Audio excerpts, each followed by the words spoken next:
Alright everyone, so this video is being done for anybody who's going to have an instructor role or support role in the PPE out of the box, the ground ladders, and the VES training coming up in March. Before we get into the lesson plan, I want everybody to be perfectly clear that this is not a lesson plan that was developed out of experience. This is coming from skills and research. VES historically is not something that we've done a whole lot of in our department, and we're hoping that with a little bit of training, it'll open the door for this to start getting done more, and by proxy, folks will start getting a little bit better at it.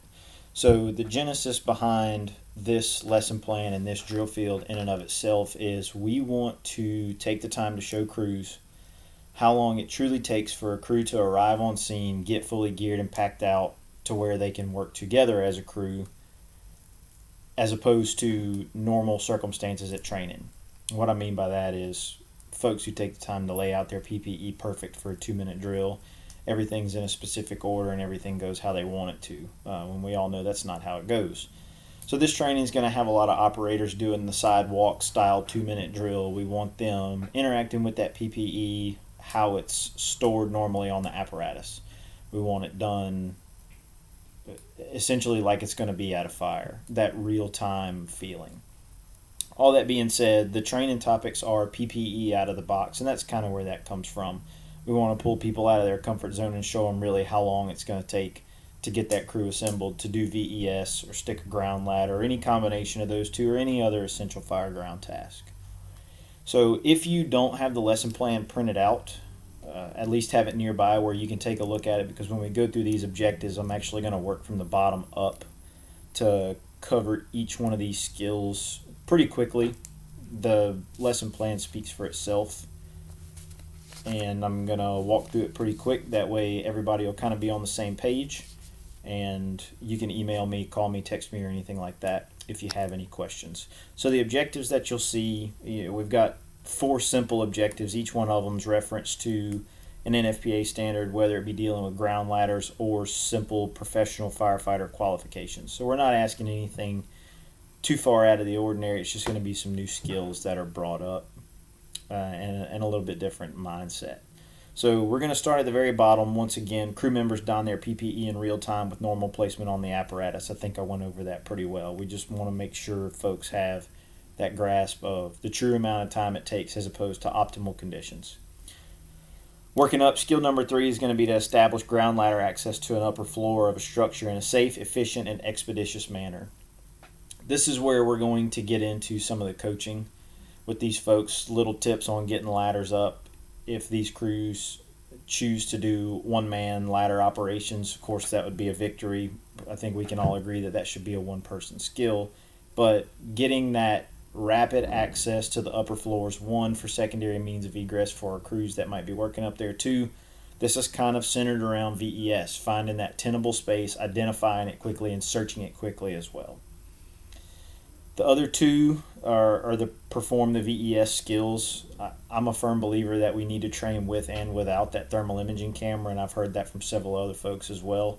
I do not want to ignore the technology. We have it, we need to be good at it, and we need to use it. So we will be doing this with a camera, but we're also going to do a skill revolution without it. So each crew and each member is going to do those 4 until the training instructors are satisfied and or that company officer is satisfied with their skill level. With that being said, if you look at the very last picture on here, on the last page, there's going to be some pictures. This is me just taking a ground ladder, placing it on the burn building, and showing you a little bit of a skill pearl, if you will, with roof hook placement. We're not necessarily going to get into the business of telling people by the letter of the law how to search. We have some tips, we have some things that might make life easier, and I can all but guarantee we're all going to learn something in this process too.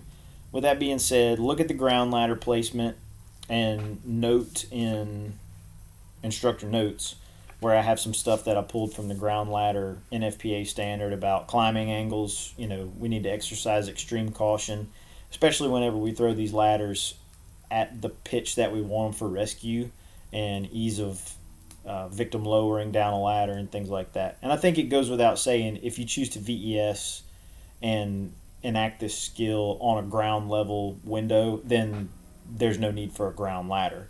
But the double-edged sword of this is we're also going to get crews to practice establishing a secondary means of egress. So when crews go to the top of the ladder, our burn building is not set up like our normal residential apartment building or two-story house or anything like that. The floor spacing is different. The windowsill to the floor distance is different. So we're going to have that step up there, and you can see it in one of those pictures that shortens that gap to a more realistic height. So keep that in mind. You know, me and my crew, whenever I was doing this, we went out to some apartments in 65 and we were laddering buildings to the right pitch, and we weren't even having to extend it at all. So it's a good talking point. Remind folks that our burn building is a little different than your normal residential structure.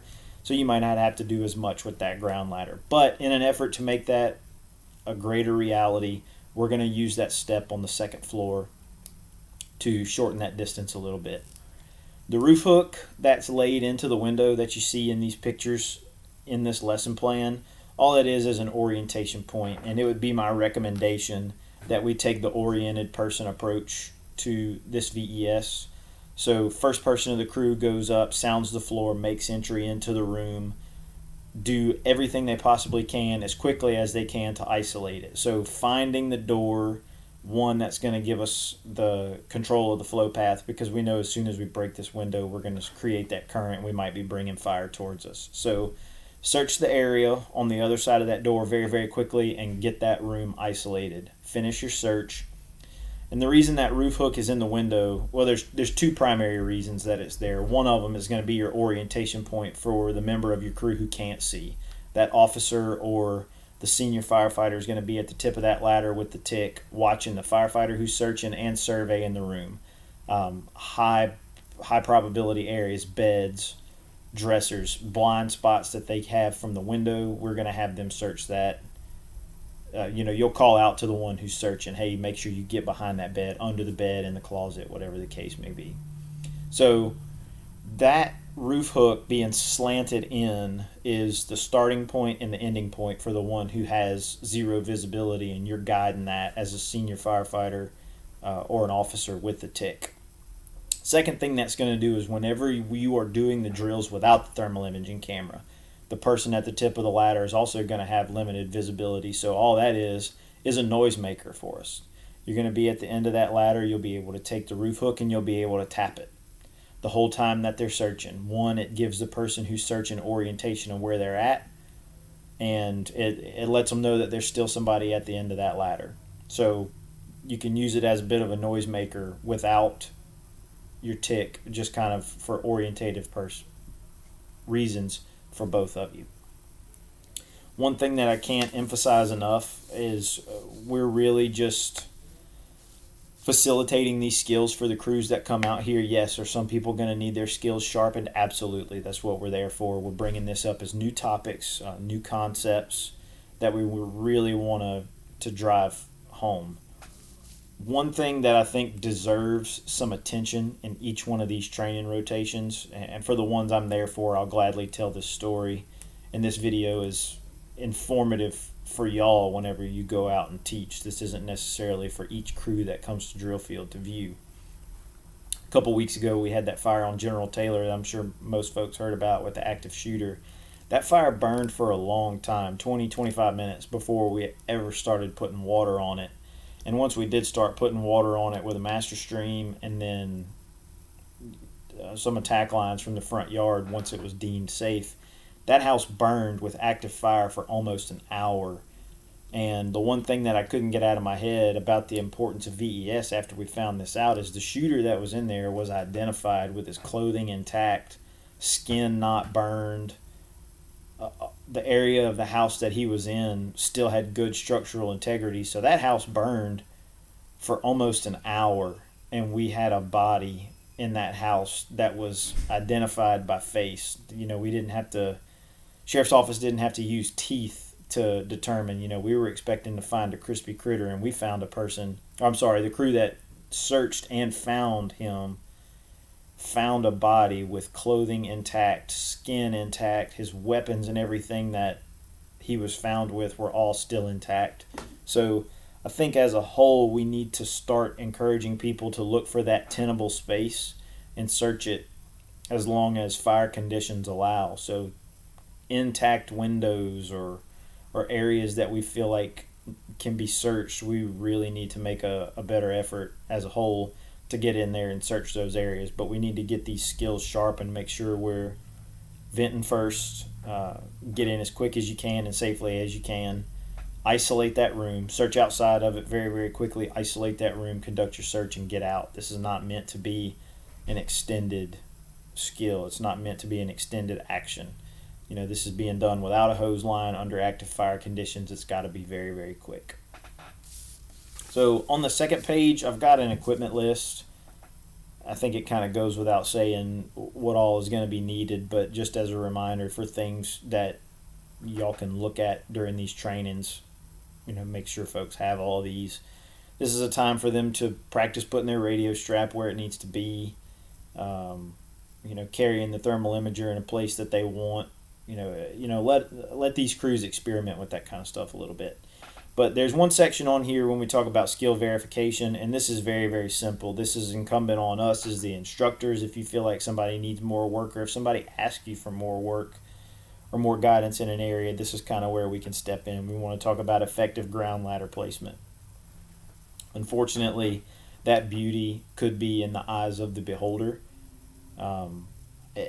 If we're setting up for search, if we're setting up for VES, anticipated victim removal and or secondary means of egress, you kind of want that ladder at the sill because you don't want to take up any room in the window for some of our people coming out in the event of an emergency or taking a victim in and out of that window. We want to have it open. So ladder the sill if they want. If they want to put rungs in the window like the textbook taught them how to 12, 15, 20 years ago, let them do it and let them work around it, and you can kind of coach them into seeing that there's a better way. And then make sure that PPE is donned correctly. We can't allow the mist hoods or climbing ladders and searching without gloves and things like that. We are going to have smoke in this building. That's going to be identified in one of the needs through the briefing. We want to create that low visibility atmosphere. But as far as skill verification goes, make sure these ground ladders are getting put up, quick, correct, and safe. Make sure everybody's got their PPE on correctly. And we want to take the time to make sure everybody has a fundamental understanding of vent, enter, search. And everywhere that you see throughout this lesson plan, I have the I in parentheses. It's kind of the silent I in here. We know that we have to isolate, but VES just kind of rolls off the tongue. So if anybody has any questions about this, like I said, please feel free to call, email, text me. If you got something to add, this lesson plan is meant to be a guide. I don't want 15 different versions of this out there being taught willy-nilly, but this is not a concrete process. If you have a skill or a tip or something like that to add to it, make sure you share it with everyone. That way we're putting the same message out there. And that's kind of where we're at. Like I said, if at all any questions or anything like that, just reach out to me. And with this new model of training coming out, I think this is going to be a good skill to get everybody started on, and I look forward to working with everybody on this. So y'all reach out if you have anything, and thank you very much.